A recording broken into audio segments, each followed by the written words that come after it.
and those conference championship matchups that we all cannot wait to see. And then there's the top 10 NBA games going on tonight's schedule. So we're going to go over that and some great top 25 college hoops matchups to cover as well. So we're going to have a lot of fun today. We're excited you're joining us. We also got a lot of fun prop bets and future bets available on the FanDuel Sportsbook app. So lots of good stuff coming your way. And we also got to introduce the third member of our sports betting expert team here, and that is Edward Egros joining us live from Dallas.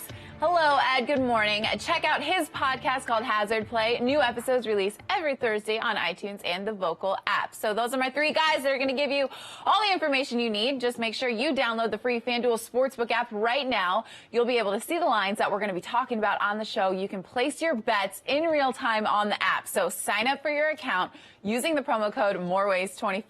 Hey, and you get a free $25 bet plus a risk-free bet up to $500 in site credit. So get to it, because we're going to get to it right here, because we got plenty of championship round coverage right around the corner. But let's start with some games happening tonight in the NBA. And let's begin with our nationally televised game, Nets in Philly.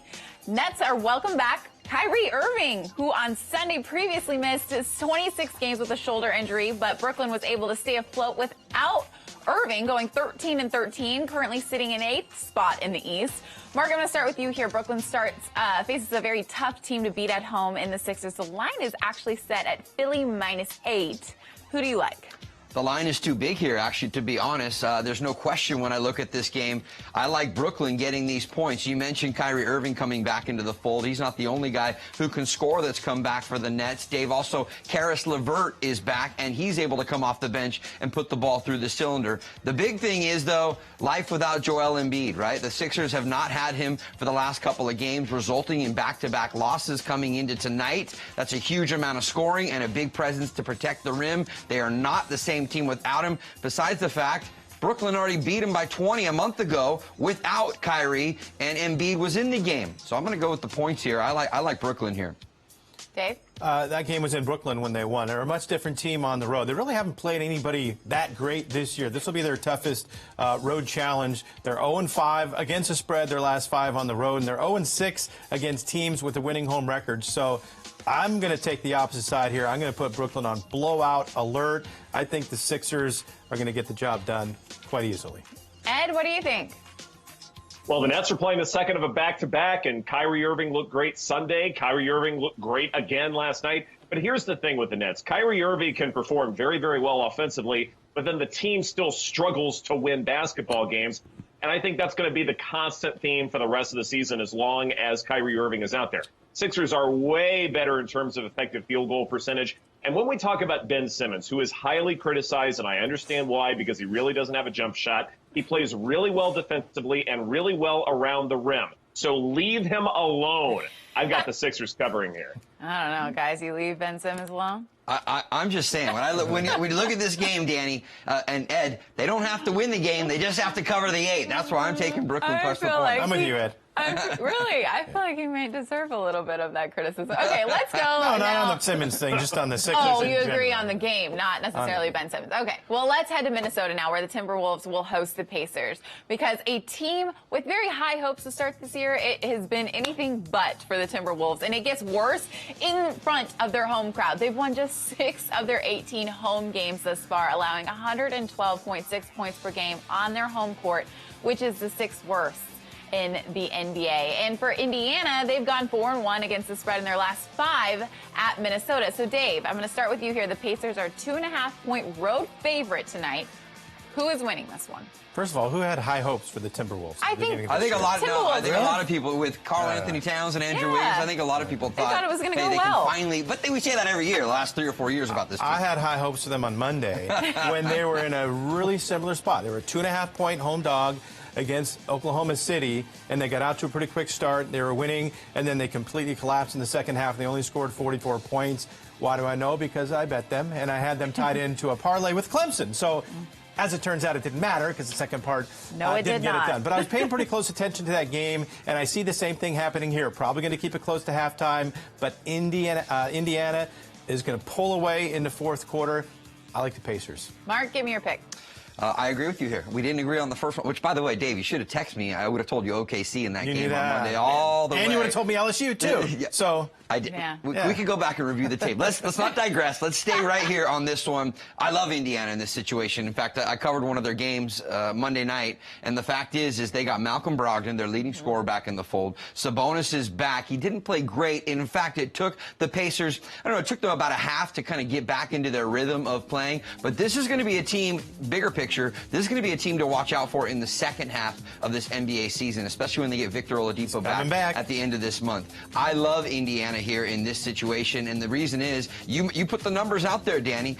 Minnesota is not very good at home, 6-12 so far this season, and I know on the road the Pacers are just 9-10, but they're getting healthy. They're back into a rhythm. Miles Turner is playing some great basketball at both ends of the floor. He is a block machine protecting the rim. No Karl Anthony Towns, one of their top scorers for the T-Wolves. I love Indiana here. All right, Ed, how do you see this one playing out? Well, I love alliteration, and I'm going to go with the Minnesota money line here. I am all about the Timberwolves. I get the Pacers are tons better in effective field goal percentage. I get Karl Anthony Towns isn't playing, but Andrew Wiggins is capable of going off. And also keep in mind, Robert Covington may be on the trading block, and so it's imperative for Minnesota to sort of prop him up a little bit, and also for Covington to possibly be in a better situation and then put himself in a better spot to make more money down the road. Pacers, they're worst at the NBA and getting to the free throw line. Minnesota much better at offensive rebounding overall. Enough of those factors lead me to believe that this can be a close game, so I like Minnesota at home outright. All right, guys, I want to head now to Houston, where it's been a very tough sports week for that city. We're going to see if the Rockets can get the Houston faithful back to good graces with a home game against Portland. I, of course, hope that doesn't happen, but that's neither here nor there. Let's move on. Home has definitely been the place to be, for them at least, in their last 5 games. For Houston, going 5-0, averaging over 120 points per game. And Portland, unfortunately, historically does not like playing at the Toyota Center. They've won just once in their last 6 trips to Houston. Mark, the Rockets are giving Portland 8 points tonight. Who do you like? We're in arm distance. Think about this. Yeah, no, but it hasn't been going well for my Blazers. It's been a tough season, really, for them. Every time you think that Portland is about to kind of find their mojo and really get themselves going, then all of a sudden Rodney Hood tears his Achilles. They have had injury after injury this season, and I think that trouble will continue here tonight. They've lost 7 of their last 10 games, and you go to Houston, as you mentioned, Danny, a place where they historically have not been very good. And then you add to the fact, yes, the Rockets lost last night against the Memphis Grizzlies, but they did that without Russell Westbrook. He comes back into the fold, will play tonight for the Rockets. That 1-2 punch of Harden and Westbrook, I think it's just too much. It is a big number, but I will lay it here with the Rockets. It is a big number and a tough place to play. What do you think, Dave? Well, not only did the Rockets lose, but they lost by 11, and that's a key number because the last 5 times that they've lost by double digits, they've come back and covered the next game. So a very good bounce-back team is the Houston Rockets. And guess what? The Trailblazers are my Minnesota to you guys, because that was a team that I had huge expectations for this year, and they're struggling to pull out a win at home against Charlotte. Yeah. I mean, they beat the Hornets by 3 in their last game. Now they're going to go to Houston and lose by more than the 8. I like the Rockets. The only thing that is a little concerning here, we've seen players go back to places where they played before, a la Carmelo Anthony. Remember, it didn't end so well at his time with the Houston Rockets. In fact, they outright just waived him, and he didn't get a job. He'll have a good game. He didn't get a job for the rest of the season. Does. So we'll see if that has a little factor. I think Portland fans all over hope that as well. I think they're a little disappointed, just like you, Dave. Ed, I got to go out to you. What are your numbers telling you here?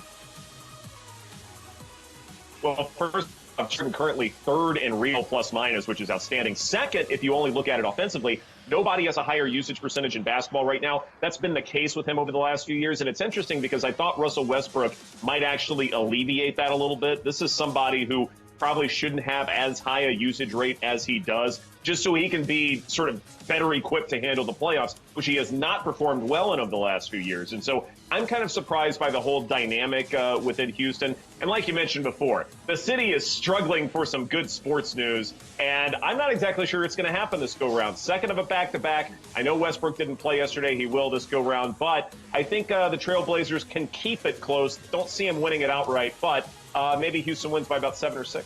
All right, well, we've got more NBA coverage coming a little bit later on, but there's some great top 25 college matchups tonight. We're going to start with the Big East matchup with 18th ranked Seton Hall taking on number 5 Butler at Hinkle Fieldhouse. Both teams come in streaking, unbeaten in conference play, and have won a combined 12 straight games. So, Dave, I'm going to start with you because Butler is a 4.5-point favorite with a total set at 125.5. Who do you like? I'm going with the Dogs. I like Seton Hall. Kevin Willard, guy I get to see coach. I saw them play Kentucky last year at Madison Square Garden. I had a front row seat. This guy's absolutely insane. He just gets this team motivated. They play great defense. They held Marquette in their last game, a team that scores about 79 points a game, 77, I think, to 55 points. So their defense plays well. Miles Powell, their senior guard, 21.5 points a game. That's 11th in the nation. Was named Big East Player of the Week for the second consecutive week, 3 times already this year. He's having an awesome season. So I'm going to take the 4.5 points. Mark? I agree with you here, Dave, and you mentioned Miles Powell. The fact is he's already played there 3 times at Hinkle Fieldhouse, so he knows what it means to go there and play in a tough environment. You look at Butler, this is a team that was picked in the coaches poll to finish 8th in the conference, and yet they're up at the top right now. So for me, they've overachieved just a little bit, and now the fact that you have Seton Hall, a team led by Miles Powell, as Dave mentioned, in a spot here where they're going to be getting points, they're on the road, but they know what to expect in this situation. By the way, Powell is 2-1 in his 3 trips there. The only time he lost last season, and that was a 2-point game. All right, well, let's focus our attention now, to the ACC contest between unranked Virginia, crazy, number 9 Florida State, defending national champion Cavaliers are unranked. Like I'm just like bolding and underlining that. First time since 2017, and they're 0-4 when allowing teams to score at least 60 points, which is interesting because when I played, first team to 60 is what we used to say is the team that's going to come out successful. So anyways, the Seminoles come in winners of 7 straight, beating an opponents of an average of 13.5 during that span. Ed, I'm coming to you. Florida State is a 6.5-point home favorite tonight with a total set at 114. I heard some giggles. How do you see this one playing out? Well, first off, any Virginia game automatically gets me to take the under total just because of the great defense they play, but also the incredibly slow pace of play. I think once again, they are in last place in all of college basketball in terms of pace of play. But last year, I think it worked for them just fine. This year, maybe not so much. But I think teams are perhaps better equipped for it, and they don't necessarily have the offensive playmakers like they did a year ago. But as for this contest, in this series between Virginia and Florida State, the games have largely been low scoring, and no one team has really dominated the overall series. To me, 6.5 is a really large spread for a game that should be a slugfest and low scoring. So I'm going to take the Cavaliers here. All right, Mark, I'm going to get your pick here. Yes, no one team between these two, Virginia and Florida State, has dominated the series historically, but if you go back to the conference tournament last year, that is where Florida State last beat Virginia, and then, of course, Virginia went on their run to win the national title, and now, as Danny just mentioned, oh, how the mighty have fallen. But Virginia has been awful against the number this year, 4-11 against the spread. You go to the other side and you talk about the Seminoles. Yes, they've won 7 straight contests coming into this one, and they've covered in each of their last 3. I'm going to stick with Florida State here. You might want to buy that hook, put it down to 6. It's a little extra, but it's probably worth it. All right, guys, let's turn our attention to the SEC, shall we? 4th-ranked Auburn on the road at Alabama. The unbeaten Tigers look to hang the Crimson Tide, hand them their 5th straight loss to a ranked opponent. However, Bama has gone unbeaten at home over their last 5, winning an average of margin of 14 points. Dave, I'm coming to you because Auburn, their 10th-ranked offense, are a 2.5-point road favorite with a total of 159 points. How are you betting this? They're going to hang another win in the column. That's the good thing here. I think they remain undefeated. Their last game, they took care of Georgia by 22 points. What's key is when they begin to start blowing teams out, they continue that trend. After beating teams by 20 points or more, now 5-0 against the spread in those 5 following games. And on the road, they're very good, too. 11-1 against the spread their last 12 road games. So, to me, this is all about Auburn. Ed, you agree? Are you on Auburn's side here? I'm going War Eagle here, and it's a little bit dangerous, I suppose, to say that a road team favorite can be such a steal here, but that's exactly what the data says. Auburn has an enormous advantage, especially when it comes to Ken Pump. Tigers are 15th nationally there. Bama is 53rd. Not bad, but not great as far as this matchup is concerned. Auburn also has extra data points to show that they are the superior team. Just look no further at last year's Final Four run. Alabama does attempt a lot of threes, so a home team like that can be dangerous. But if it is a squeaker, and that is certainly a possibility, I think Auburn is more reliable at the spread. Give me the Tigers. All right, well, we've got more basketball coverage coming up later on. Our experts will give you their picks for the rest of tonight's NBA slate, along with our rapid fire segment, which is always fun. You can check out the lines for those games and more on the free FanDuel Sportsbook app and even get free money to make your first bet. Hey, sounds like a good deal, right? All you got to do is download the FanDuel Sportsbook app, sign up for an account, use the promo code MOREWAYS25. You'll get a risk-free bet up to $500 in site credit and an additional $25 free bet. So sign up a FanDuel account, use that promo code. Remember, it's MOREWAYS25. Take advantage of this awesome promotion. We want to make you some money. All right, guys, I cannot wait to see what championship weekend has in store for us. And we're going to start our coverage with the AFC Championship game, which is a Week 10 rematch between the Titans and the Chiefs. The Titans squeaked out that 35-32 win in that one. But since then, the Chiefs have rattled off 7 straight wins by an average of nearly 17 points. Tennessee looks to ride their bell cow, and Derrick Henry, who is 3-0 against Kansas City, averages over 7 yards a carry with 5 rushing touchdowns against them. Those are some numbers. So, Mark, starting with you, Titans are getting 7.5 points at Arrowhead with the over-under set at 52.5. So how are you betting this one? I love the Chiefs here. I think this is an opportunity for Kansas City to continue to put the beat down on opponents. And the fact that they lost that game against the Titans, earlier in the year, to me actually bodes well for them, because that was a game when Kansas City was actually out in front, and then all of a sudden Tennessee came fighting back. And if you remember, they won it in the final couple of minutes of the game. So I also like the over when you look at the team scored, 68 points, 67 points the last time they played, and now you're asking them to get over 52.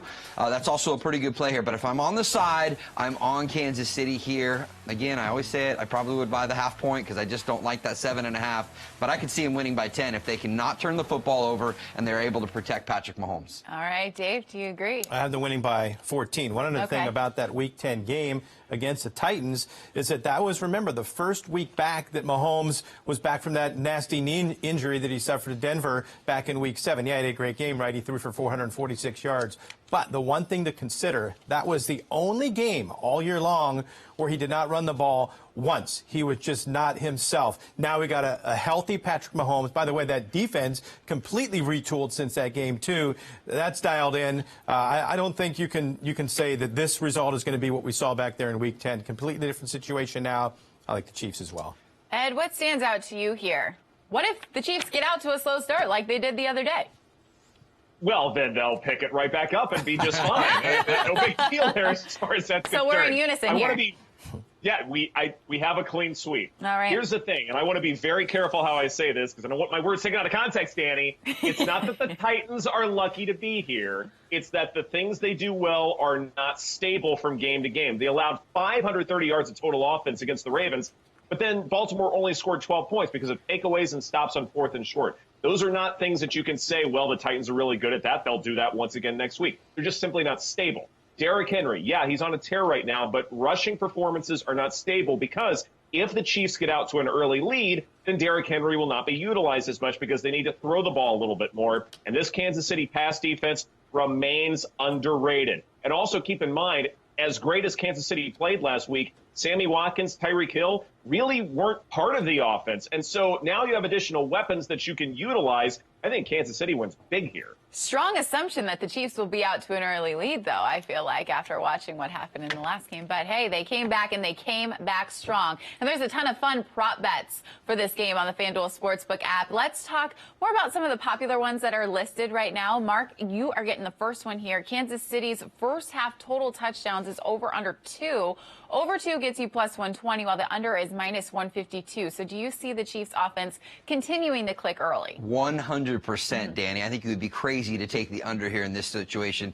At worst, you're going to push, and they are going to get 2 touchdowns in the first half. But we saw, how many touchdowns do they have? 3 touchdowns in the second quarter alone. Yes. The other last weekend against Houston. So, yes, you definitely have to take the over here, especially the way that Patrick Mahomes is guiding this Kansas City offense right now. For as poor of a start that they had, it was sure remarkable to see how they made up for it. Dave, I've got a good one here for you. Both teams score 1+ touchdown in each half. If you're thinking yes, it gets you plus 108 on your money. So what are you thinking here? I'm thinking no. Okay. I actually don't think the Titans are going to get a touchdown in the first half. I think Kansas City is going to jump out to the lead. Remember, last week when they were down 24-0, they were forced to go into that high-tempo mode and try to catch up. That's why the game had so many points. If Kansas City's up 7-0, 13-0 in the second quarter, this game is going to slow down. I'm not in love with the over like Mark is because I think Tennessee is not going to get that first half touchdown. They might get one late, but I don't think, obviously the Chiefs, I think, are going to score in both halves, but I don't think the Titans will, so I'm going to say no. Okay, Ed, the last one's coming to you. The first half spread is giving the Chiefs 4.5 points at -115 odds, while Tennessee gets you almost even money in the first half. So do you think the Titans can cover the number? Well, Houston 31st in generating quarterback pressures. Titans are not much better in 24th. And then in terms of defensive EPA, Tennessee is 11th. That's above average, but it's not really the quality you need to expect the Chiefs to be stifled. Love Kansas City in this spot here. All right, let's move on now because our NFC championship between the Packers and 49ers is another regular season rematch where San Francisco just embarrassed Green Bay 37-8. That was back in week 12. And the Packers haven't lost since, and it's been their defense that's just carried them, allowing just 15.6 points per game, totaling 18 sacks in the process. And the Niners defense is healthy again and held the Vikings to just 10 points in the divisional round. The line is favoring San Francisco by 7.5 points with an over-under of 45. Mark, what's your take on this matchup? I know it's tough to believe, but I'm going to go with Aaron Rodgers here and that plus 7.5 points. First of all, you guys, I think it's tough to beat a team twice in one season, especially in close proximity. It's been about a month and a half since that Week 12 win for the 49ers. That win did come at home, and yes, Aaron Rodgers and the Packers offense looked terrible in that game. But did you see Aaron Rodgers this past week against Seattle? He looked completely different than the guy that we have seen for most of the season. So I think Aaron Rodgers is back to vintage Rodgers. And plus, I don't think the Packers will abandon the running game like the Vikings did. All right, well, Dave, the Niners got their first win against the spread when favored by 6 or more points, and that happened last week. Can they make it 2 in a row? I don't think they can. I like this line. Get it now at 7.5 while you can, because it might drop to 7 or maybe even 6.5 by game time. You know, to me, if you're looking at what happened in Week 12, you have to have a short-term memory. I pick a lot of losers. I have to have a short-term memory. I think Aaron Rodgers has a short-term memory as well. They're not thinking about that game. They've won 6 in a row since then. But I love everything about the Packers, especially their defense. We're going to see Martinez kind of clogging up the middle. You got both Smiths on the outside. They're going to be able to get to Garoppolo. Remember all that pressure last week they put on Russell Wilson? He was able to scramble out of it and make some magic happen. Jimmy G is not going to be able to make that happen. I think he's going to get sacked a lot in this game. I like what I see. We got Alexander on Samuel. We're going to have King on Sanders, I believe. I like the matchups there defensively for the Packers. So everything that I say, I like the Packers. And I haven't even mentioned Devontae Adams and Aaron Jones yet. So then you factor in those 2 big offensive weapons. Oh, and Jimmy Graham, the guy that in his only playoff game in San Francisco, I know it was a while ago with the Saints, but he had 2 touchdowns and 103 yards. And you saw Aaron Rodgers late in the game. Go to him. I think that veteran leadership of Rodgers and Jimmy Graham late in the fourth quarter, if this is a close game, is going to go a long way. I think the Packers win this game. Definitely going to take them getting 7.5 points. Danny, one thing to remember, too, for our bettors is the fact that Jimmy G will throw a pick. He's terrible when the numbers when it comes to seeing the second set of linebackers and seeing into the secondary are awful when you look at Jimmy Garoppolo. You saw the other night against Minnesota. He will throw a pick in this game, and that could mean a short field for the Packers. All right, Ed, we're going to finish out with you. I'm not going to lie. When I was watching that Seahawks-Packers game, you were kind of in the back of my head kind of saying, oh, the Packers, Matt LaFleur, Aaron Rodgers, not a good match. So I got to ask you here, who are you taking? Sticking with the Niners? First off, that's a terrible impersonation. I never said that I got paid for impersonations. Yeah, right. Let's talk about Jimmy Garoppolo for a second, because I think this is important here when we talk about his overall efficacy, as it were. He does have the shortest average depth of target among all quarterbacks in football. What really makes that offense go is yards after completion. One of the reasons why George Kittle has been so effective is he gets the ball and he's able to run with a lot of space. That is not as reliable from week to week as, say, a quarterback who can throw deep down the field. Especially if you're going up against a Packers defense that's been pretty good in pass defense, those yards after completion may simply not be there. Also, when it comes to total QBR, Jimmy G is 12th. Aaron Rodgers is 21st. So I'm actually expecting kind of a lower scoring game. And to me, 7.5 is just too much. So I think I'll take the Packers to cover here, but not win outright. All right, good stuff. Well, Mark just talked about one possible prop bet that you could do in Jimmy Garoppolo throwing an interception, but there's plenty more fun ones to go with. So, Mark, coming back to you here. Team total over-under is 17.5 points. Both sides are minus 110. Which side are you leaning on? I will go over here. I think the Packers have an opportunity, like Dave said, to even win this game outright and put themselves back in the Super Bowl. So I'm going to go over because certainly I see this being like a 23-17 game. Yeah, I'm sorry. I don't even think I told you it was the Packers team total, but thank you for reading the screen there. The Packers team total.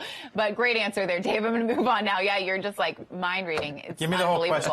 I'll give you the whole question here, Dave. The first half total for this game, 22.5 points, over minus 120. The under is even money, so are you expecting some early points here? I'm not. I'm expecting a couple of punts to start the game, back and forth, low-scoring first quarter. By the way, that first quarter total is 9.5. So I'm going to bet the first quarter under. I'm going to come back and play the first half under as well at 22.5. And I'm getting even money. So I like the odds. I think it's going to be somewhere around 10-7 at halftime, low-scoring game. Same game parlay. All right, there's a little teaser. Ed, I want to know from you who's scoring the first points of the game, though. Are the Packers? Is it going to be them? Plus 130. Niners are minus 160. So would you put your money on Green Bay on getting on the board first? I actually would here. Throughout the season, Packers actually perform better on scripted plays, first 15 plays of a ball game, and that's per passing EPA. Niners are actually a little bit better running the ball, but to me, passing is a little bit more reliable and predictive. I like the payout for Green Bay, especially in what I think will be a one-possession game. The Packers will get my money. All right, well, it sounds like these guys are kind of torn, kind of not at the same time here throughout all of these bets. But if you want to jump in on the action, whether you want to bet the NFL playoffs, college basketball, or the NBA, or, all of them. Yes. There's a bunch of fun prop bets that you can make. And right there on the FanDuel Sportsbook app, we're going to give you free money to do it. All you got to do is download the FanDuel Sportsbook app, sign up for an account using the promo code MOREWAYS25. You'll get a risk-free bet up to $500 in site credit, and an additional $25 free bet. So make sure you sign up for a FanDuel account using that promo code MOREWAYS25. And we've got plenty more to come here on FanDuel's More Ways to Win. We've got NBA game picks coming up. Our resident pro football doc will be joining us, right? We love that because we are not doctors around here. So he'll talk about the key injuries that we need to look out for, especially coming into this NFL championship round matchup. Very crucial games here. We've got you covered on the other side of the break, so stay with us. We'll be back in 2 minutes. Joe, Marketing Sales Director. Meet Tom, Director of Marketing Sales. There's only one way to win in the corporate world. Personally, I wish there were more ways to win. Like how FanDuel's free pick'em game gives you more ways to win this fantasy season. Agreed. Just make your picks every week for a shot at 10 grand. It's so easy to play. Easier than laughing extra super hard at the boss's jokes. Good one, boss. There's more ways to win this season on FanDuel. Play FanDuel's free pick'em game for a shot at 10 grand every week. Real players, real stories. First, I saw the commercial, then my friend recommended Betfair, and I signed up that day. On Betfair Casino, you can play your favorite casino games anywhere in New Jersey, including blackjack, roulette, slots, and more. It's just so much fun. When I play online, I prefer Betfair. No long drives to the casino. No hassle. If you're still driving to the casinos, save the gas and tolls. Put that money in your pocket. Joining is easy. Go to BetfairCasino.com or download the app and sign up today. I saw the commercial on TV, downloaded the app, and within minutes, I was playing. And now, when you join, you can play your first day risk-free up to $200. You sign up, you play your first day risk-free. How great is that? I've played those other online casinos, but for me, Betfair is the best. I wish I signed up earlier. It's just so much fun. Join the fun today at Betfair Casino. Do you want to bet the next race and don't have a TVG account? Get the TVG mobile app and sign up. It's fun, easy, and it's TVG. I'll show you how it works. When you bet the horse that wins, you win money too. With the TVG app, select your horse, bet type, and wager amount. Place your bet and watch the race live. Download the app and sign up now, or go to TVG.com. Join now and get a risk-free bet up to $200. TVG, your best bet. Well, here's a cool look inside the FanDuel Sportsbook at the Meadowlands. If you live in New Jersey, or hey, you're just visiting the area, make sure you check out the FanDuel Sportsbook. You can take advantage of the self-betting machines while enjoying games on hundreds of TVs, and you can instantly deposit or withdraw money from your online FanDuel account there. So take some time, check out the FanDuel Sportsbook app. The app also, but FanDuel Sportsbook at the Meadowlands. Let's give it a chance. Hang out there, have some fun. And we can make bets on games that we're talking about right now. So we're giving you inside info. Let's do it, all right? And let's get right back into our championship matchups this weekend. Before you place your bets, we got to know which guys are banged up heading into Sunday, right? So joining us now is Dr. David Chow. He is the former head doctor for the Chargers. So he's in a very unique position, obviously, to talk about some of these injuries that we're seeing this postseason. You can follow him on Twitter. His handle is @ProFootballDoc. But Doc, thanks so much for joining us. I liked it when you were in the studio with us. That was a whole lot of fun. Glad to have you back, though, of course. And I want to jump right into things and talk about tight end Travis Kelce. Heading into last week, Kelce was dealing with a knee issue. He ended up missing some action in Sunday's divisional round with a hamstring injury. He was able to return, and he's expected to play this week. But how careful should Kansas City be with him? Well, he not only returned, he had a great game. Right. Double-digit catches, triple-digit yardage. If that's hamstring injury, I hate to see him healthy, right? So, don't be surprised if he's limited in practice or takes a vet rep day this week as the injury reports come out. But I have full confidence that Travis Kelce will be healthy going into this weekend's games. All right, next I want to ask you about Packers wide receiver Allen Lazard. He left last week's game with an ankle injury, but he was able to return to the game as well. So how important is it for Aaron Rodgers to have all of his guys ready to go against a tough San Francisco secondary? Well, it's important to have everyone ready to go, and the good news is Green Bay is relatively healthy, just like San Francisco is coming in with some good health with the return of Dee Ford and Jaquiski Tart last week, and even Quan Alexander.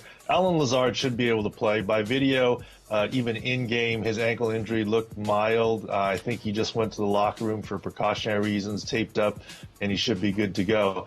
But once again, don't be fooled by practice reports if he's limited or misses a day or two. I think he'll be good to go for the conference championships. Well, lastly, I want to ask you about the status of Chiefs defensive tackle Chris Jones because he missed last week with a calf injury. He is expected to be back this week, and he is a key guy there in Kansas City's game plan to stop Derrick Henry. So do you expect him to come back, and can he make an immediate impact coming off an injury like that? Well, as we talked about in studio and so forth, my biggest worry for the week was indeed Chris Jones because of the Thursday injury, whether it was practice or whether it was a locker room basketball calf injury, whatever it was. He missed Friday practice. He was the biggest unknown and the biggest worry, and the Chiefs lost Chris Jones, and they still won, but they lost his 9 sacks on the season. I think it's very iffy that he's going to be able to play or be explosive this week. Look at how long it took Mark Ingram. He was 3+ weeks, and he still wasn't effective in the playoff game when he returned from his calf. And for a defensive lineman, the get-off is most important, and that's almost all calf muscle. So I don't think he's going to play. I shade towards that.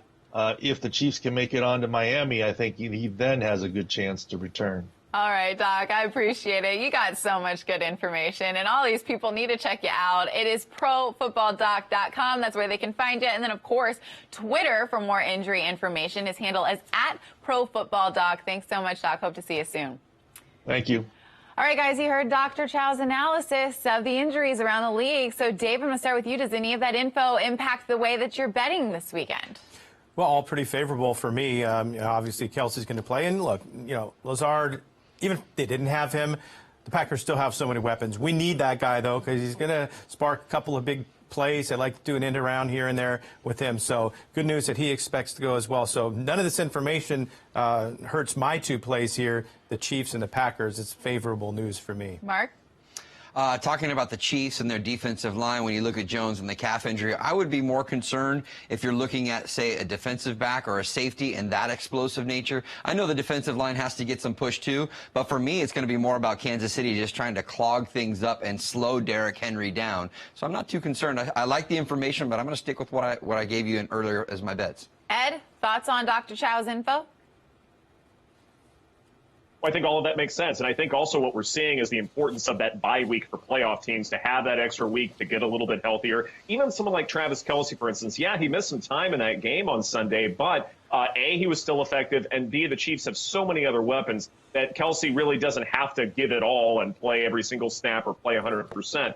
And to me, that's the key here is the number of other weapons that really didn't have to perform much, if at all, in that last game. And now, with an additional contest and a little bit of extra rest, I think Kansas City's offense can be especially explosive. And that, to me, is the ultimate in terms of looking at this weekend. Yeah, great stuff. Okay, well, we've got plenty of more NFL coverage a little bit later on. But, guys, we've got 7 more games on tonight's NBA slate I want to get your take on. So I'm putting you on the spot, our rapid-fire analysis, which means you got a short clock here. You got a shot clock in the business. And, Mark, you are up first. With the Spurs to travel to Miami, they are a 5.5-point favorite. Dun-dun-dun. Who you got?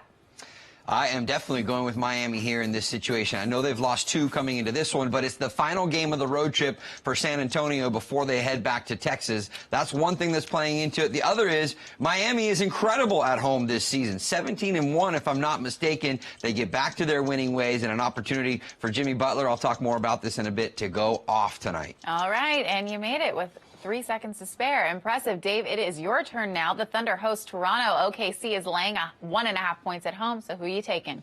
I like Oklahoma City, but the play in this game for me is going to be the over. That seems pretty low at 212. You know, the Oklahoma City Thunder's offense right now is absolutely clicking. They're playing the best they have all year. 7 straight games with 109 points or more. So if we can get 104 from Toronto, we're going to hit that over. By the way, the last 8 times that these two teams have played, over's gone over 6. Ooh, just snuck that in there, and a great stat at that. Great stuff. Okay, Ed, coming to you. Your Mavericks are 3-point favorites at Sacramento. What is your pick here? You're on the clock, and go. Well, Mavericks are playing the second of a back-to-back, and that's out west, so it's a little bit dangerous. Kristaps Porzingis did not play last night. Rick Carlisle said he could give it a go this time. Market can recalibrate with that information, but I expect it not to adjust enough. Mavs still have a much better effective field goal percentage. That, to me, is the key here. Sinking the shots also favors Dallas, so I think the Mavs cover. Man, you guys are getting pretty good here at this offensive rhythm. Mark, let's stay here and stay local. The Lakers are hosting the Magic, who are 9.5-point road dogs tonight. What is your pick? I'm actually going to take Orlando here plus the points, and the reason is because Orlando has been trending upward in the last couple of weeks, especially since they got Nikola Vucevic back into the fold. And remember, for him, it's a little bit of a homecoming because he played his college basketball at the University of Southern California. Also, health is a concern for me. Anthony Davis listed as a game-time decision, so I think he won't play tonight, and for that, I'll take the points here in this one. Boom! Was that your shot? Please tell me you got better form. That was a chest pass. Yeah, at the buzzer. That was a It chest pass. didn't get up. I mean, you can't. That much better. Much better. Dave, your turn. Please don't chest pass it at the buzzer because we don't want any shot clock violations. Still a shot clock violation. You're right. Dave, give me your pick for Pistons at Celtics because Boston's giving 10 points at home. Who are you taking? Well, to me, that's not enough. They've already beat Detroit once already this year by 21 points. Detroit's just so bad on the road. It's hard to set these lines. You would think when you're getting 10, 11, 12 points on the road, things are going to even out. But the reality is the last 28 times Detroit's played on the road, they're still only 7-18-3 against the spread. So I think Boston is going to cover this double-digit spread.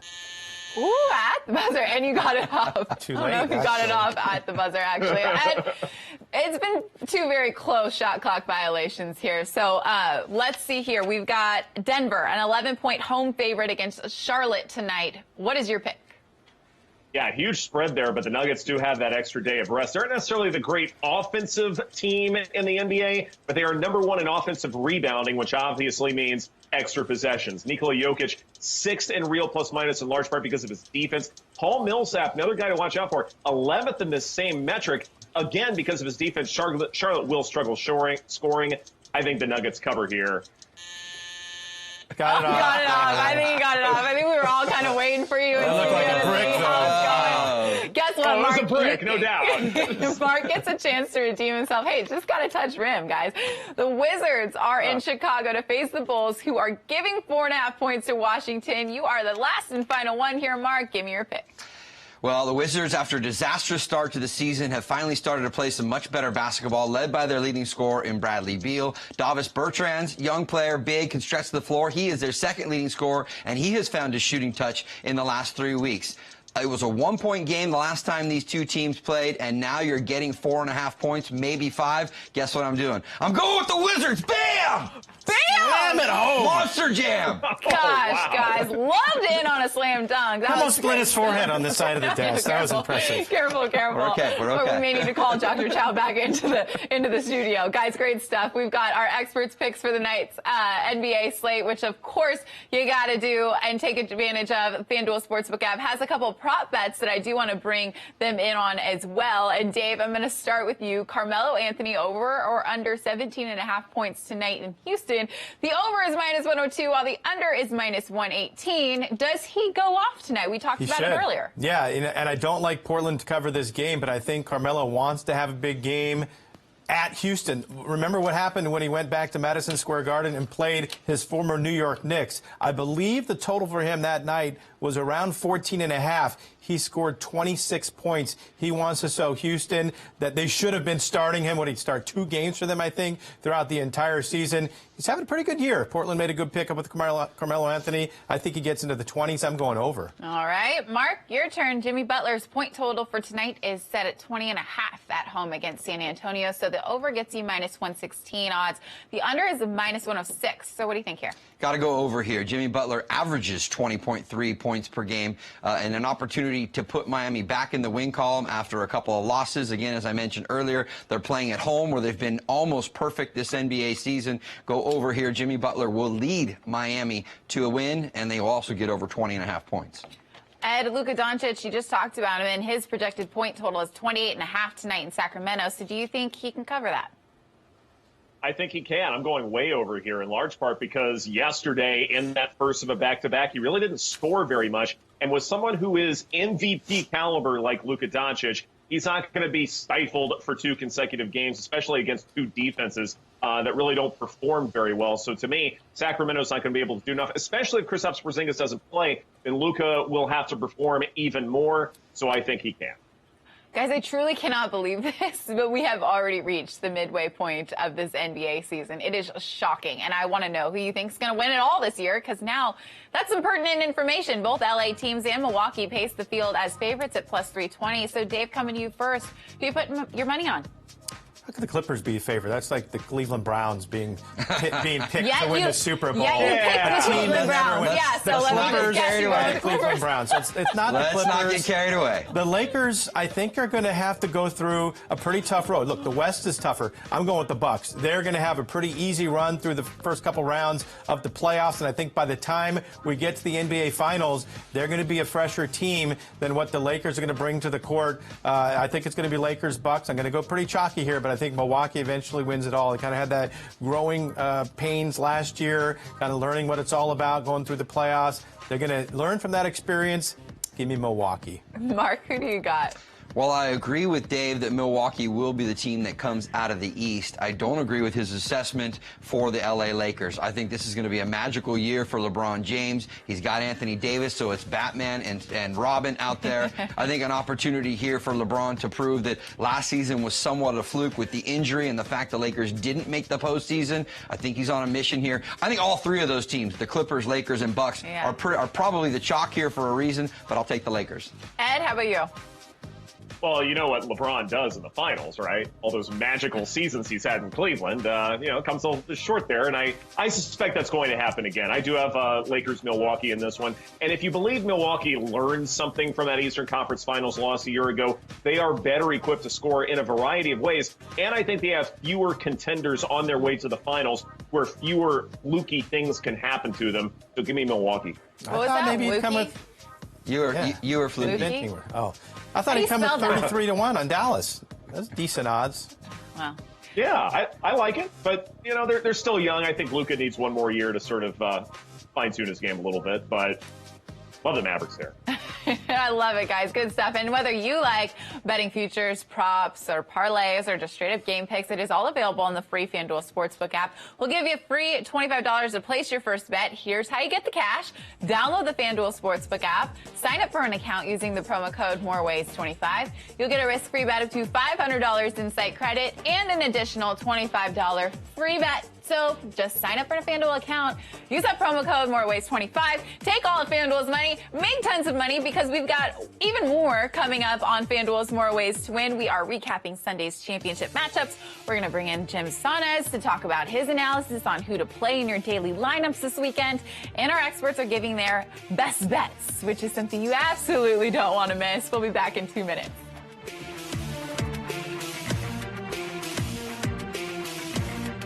Never miss a moment of the action with the brand new Watch TVG app, available in high definition on Amazon Fire, Apple TV, and Roku. Finally, you can enjoy your favorite racing from the best tracks in the U.S. and across the globe without a cable subscription.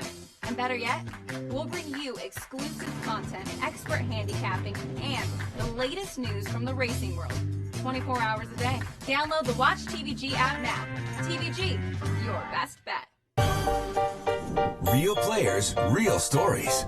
First, I saw the commercial, then my friend recommended Betfair, and I signed up that day. On Betfair Casino, you can play your favorite casino games anywhere in New Jersey, including blackjack, roulette, slots, and more. It's just so much fun. When I play online, I prefer Betfair. No long drives to the casino. No hassle. If you're still driving to the casinos, save the gas and tolls. Put that money in your pocket. Joining is easy. Go to BetfairCasino.com or download the app and sign up today. I saw the commercial on TV, downloaded the app, and within minutes I was playing. And now, when you join, you can play your first day risk-free up to $200. You sign up, you play your first day risk-free. How great is that? I've played those other online casinos, but for me, Betfair is the best. I wish I signed up earlier. It's just so much fun. Join the fun today at Betfair Casino. Do you want to bet the next race and don't have a TVG account? Get the TVG mobile app and sign up. It's fun, easy, and it's TVG. I'll show you how it works. When you bet the horse that wins, you win money too. With the TVG app, select your horse, bet type, and wager amount. Place your bet and watch the race live.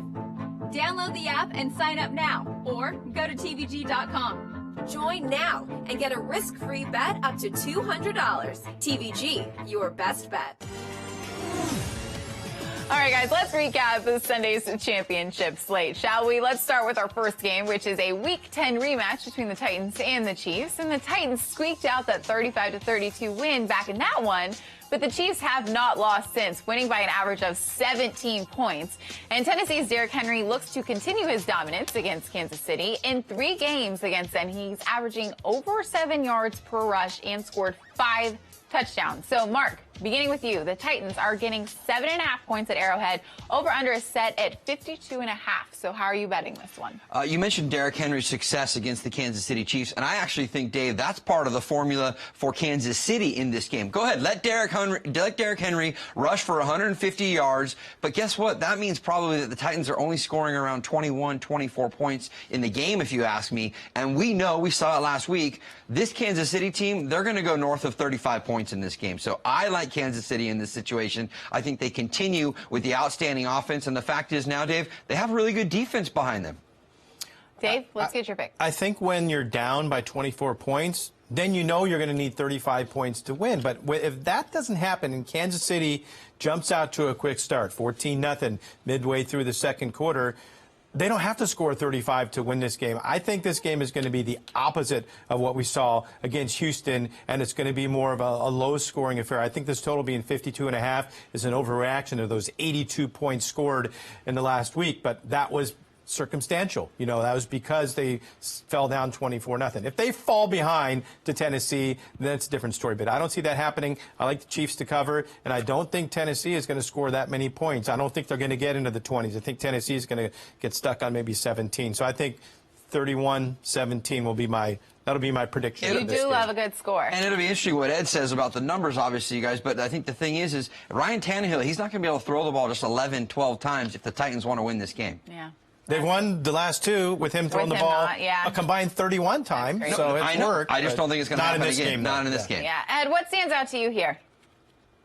Well, I understand the Titans do want to run a little bit more with Derrick Henry. I get that because that's sort of their identity, I suppose. But as Rogo, you hit the nail on the head. They're only going to be scoring 21, 24 points, even with a good day for Derrick Henry. Yeah, we'll get this chunk yard. At some point in the red zone, you have to be a little bit more creative, and I'm not sure the Titans are necessarily equipped to do those kinds of things. As for this Tennessee defense, yeah, they've been decent, but they may be a little bit overrated given that they played against the Patriots that Tom Brady has been struggling all season long with that receiving core. And then against Baltimore, they still gave up 530 yards of total offense. It was just takeaways and fourth down stops that really changed the nature of that game. So to me, I look at this and say, Kansas City's offense, way too potent. They'll take care of it. Awesome stuff. Okay, let's talk props now, shall we? Mark, starting with you here.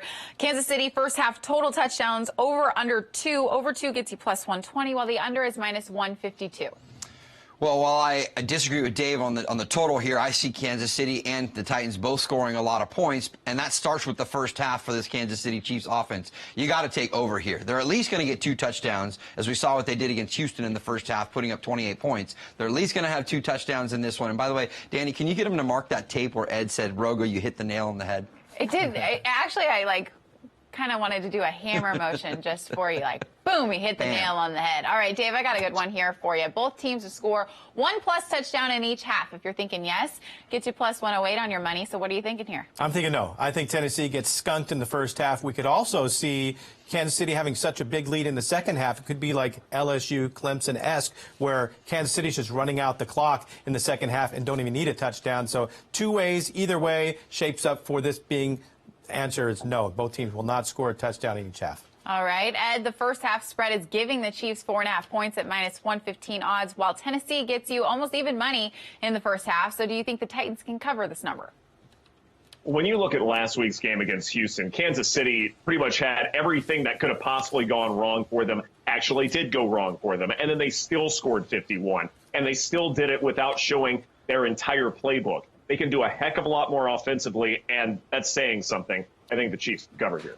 All right, let's move on now because our NFC Championship game between the Packers and the 49ers is another regular season rematch where San Francisco, remember, embarrassed Green Bay 37-8 back in Week 12. Packers haven't lost since, and it's really been their defense. They just allowed just over 15.5 points per game, totaling 18 sacks in the process. And the Niners defense is healthy again and held the Vikings to just 10 points in the divisional round. This game features to be much closer, but the line is favoring San Francisco by 7.5 points. So, Mark, what are your thoughts here? Well, this is a similar matchup, I think, to what we saw last week between the 49ers and Vikings, right? In the Vikings and Green Bay, they both have run games that they want to use to set up the pass. So for me, what the Vikings did wrong, they abandoned the running game. Aaron Jones will not only carry it out in the backfield, but he's a great asset and weapon to use in the screen game. That's how you slow down the front four for the 49ers. I'll take Green Bay plus the points. All right, Dave, the Niners got their first win against the spread when they were favored by 6 or more last game. So can they make it back-to-back week? I don't think they will. You know, there's a radio show host in Pittsburgh that called the Packers the worst 13-3 team he has ever seen. We'll see him Friday. Now, Pony, they're the worst 14-3 team that you've ever seen. And when they win this game, they'll be the worst 15-3 team that's ever made the Super Bowl. I like the Packers. Someone caught that tape. Make sure you play it on Friday. It's not fair. He's not here. I know. I'll bring it up again on Friday. All right. Ed, we're going to finish with you. Who are you taking in this one? I didn't necessarily think Pony was way off there as far as that analysis is concerned. But I actually think the Packers are going to cover this one in part because, yeah, you can look at that last game and say, well, the Niners won 37-8. And, yes, the better team will win 2 to 3 matchups. But to me, the big difference here is that Jimmy Garoppolo, it's that short air yard total, I think, is important. The short average depth of target means that it's going to be about the receivers getting yards after completion. And this Packers defense is something special. So I'm expecting a rather tight game, perhaps even a low-scoring game. I think the Packers can cover it. Prop bet time. The Packers team total is over under 17.5 points. Both sides minus 110. So, Mark, which side are you leaning on? Well, picking up on what Ed was saying right there, yeah, I see a lower scoring game in this one, but I still see the Packers going above 20 points. So I'll take over here in this situation. I see a 23-17, 23-20 game. Dave, coming to you. The first half total for this game is 22.5 points, over minus 120. The under is even money. So are you expecting some early points here? I'm not. I think we're all on the same page here. This is a low score scoring game, and it starts with a low-scoring first quarter, 3-0, 7-0 maybe at the end of the first quarter. That sets it up to go under the 22.5 points at halftime. All right, Ed, finally from you, who's scoring the first points of the game? Packers are plus 130, the Niners, are minus 160. So would you put your money on Green Bay getting on the board first? When you look at the passing EPA, the Packers are actually better in scripted plays, and so I think they're likelier to score first, and the Niners make a bit of a comeback. Give me the Packers here in this one. All right. On top of making bets on the free FanDuel Sportsbook app, you can also play daily fantasy and win some cash. So log on to FanDuel.com, check out the fantasy games available for this Sunday slate. Set your lineup. You get a shot to win, and it's as easy as that because we're giving you the inside information. So let's bring in our fantasy expert, Jim Saunis. He is giving us his best DFS plays at each position for Sunday's championship matchups specifically. So, Jim, who are you targeting? Yeah, Danny, I really like the Chiefs. As all the guys are mentioning, I think they're in a really good spot here because the Titans' defense has played really well, but this Chiefs offense is kind of a different beast. So I want to start things off here with Patrick Mahomes at $9,500 because it is so hard to view any other quarterback on the slate as being the top option. The Titans ranked 14th against the pass during the regular season, which is the worst of any of the teams remaining. I don't think they have an answer for Tyreek Hill, so I think this is a game for Patrick Mahomes to go off once again. But I also want to pair him with his running back, Damian Williams, because last week Williams was a bell cow for this offense. He played every snap except for 2, which means this Chiefs offense, when things matter, they're going to ride Damian Williams. He had 12 carries and 6 targets. 4 targets were inside the 20, and 3 carries were inside the 5-yard line, and he's cheaper than both Aaron Jones and Derrick Henry. So I think that Damian Williams is the biggest lock for me on this slate. A wide receiver, if we want to go Patrick Mahomes and Damian Williams, we got to find some salary savers, and Emmanuel Sanders is easily the most obvious one there at $5,500. Didn't do a whole lot last week, but that's partly because the 49ers got so far ahead. If you expect the Packers to keep this game slightly competitive, there should be more passes for the 49ers, and Manny does have 20% of the team's targets. It's in the games that both he and George Kittle have been active so far this year. So $5,500, a great salary saver there. If you want to dip down a bit more, Allen Lazard got banged up in that divisional round game for the Packers and didn't get any targets as a result, but he's $5,100. Seems like he should be good to go this week because he was on the sideline in that divisional round game. So I'm expecting Lazard to play. His snap rate had been at least 75% in 3 consecutive games before that Seahawks game. So I think Lazard will be out there, and he's a great way to save some salary. Guys like Kendrick Bourne, Corey Davis are also in play, but Lazard would be my favorite among that group. Awesome stuff. Thanks, Jim. Appreciate it. Remember, you guys can get more of Jim's information on his podcast. It's called Heat Check Fantasy Podcast. You got to make sure you check it out. It's available every Monday and Thursday on the Number Fire Daily Fantasy Podcast feed. Thanks so much, Jim. All right, guys, after all that analysis, I got to know who your best bets are for tonight. So, Dave, I'm going to start with you. Give me your best bet and let me know why. It's a game that we have not mentioned until this point. Okay. And I'm going to go with the Syracuse Orangemen taking on Boston College. By the way, Stony Brook plays tonight. I was thinking of making them my best bet. But I'm going to go with Syracuse. There's one constant year in and year out. Boston College goes down Irving Avenue to the Carrier Dome and gets crushed. Syracuse covers easily. Just got to say, guys, Stony Brook women's basketball, 17-1. So give my alma mater some credit. Mark, go for it. I'm going back to the NBA. It's that Indiana Pacers at Minnesota Timberwolves game. It's the first of 2 contests back-to-back between these 2 teams. They'll play tonight, and then they'll play again on Friday back in Indianapolis. But I just think the Pacers are getting healthy at the right time. They have a much better starting 5 than Minnesota has. The fact that Karl Anthony Towns will not play in this game, they list him as questionable on game-time decision, but they've been doing that for almost a month. Wiggins can score, but that's it for me. I love the Pacers in this situation. Small number at just 2.5 on the road. All right. And last but certainly not least, Ed, give us your best bet of the day. Wichita State at -4.5 at Temple. A lot of road teams are being discounted here because of all of these ranked teams getting upset on the road against unranked teams. But look, you should still think that the ranked teams are a good bit better, and especially when it comes to Wichita State. 2 of the better wins of the season happened in the last 2 games. Ken Pom offensive numbers, Shockers are ranked 61st, which is pretty good. Owls are 215th. Temple does not have the offense to keep up with the Shockers. They also played a much faster pace as Wichita State, so they are capable of a massive run at any point. The other thing that's about these best bets is I'm curious to know is once you guys give them, do you think, hey, I'm going to go take each other's best bets? Did anybody get talked into a bet today? A lot of people go opposite of mine, actually. Not Rogos, not this time, no. Yeah, no, absolutely. And I say you even parlay them all. If you're with us, go ahead and parlay them all together, and then you're really going to win some big money. There you go. But Ed, you're saying no to Mark's best bet. Side bet right here, Ed. Side bet right here. I agree with all of them. Good. Oh, yeah, my God. Well, Dave didn't pay off his side bet, so I need to make sure we have something in writing here. Still a six-pack. You got it on credit.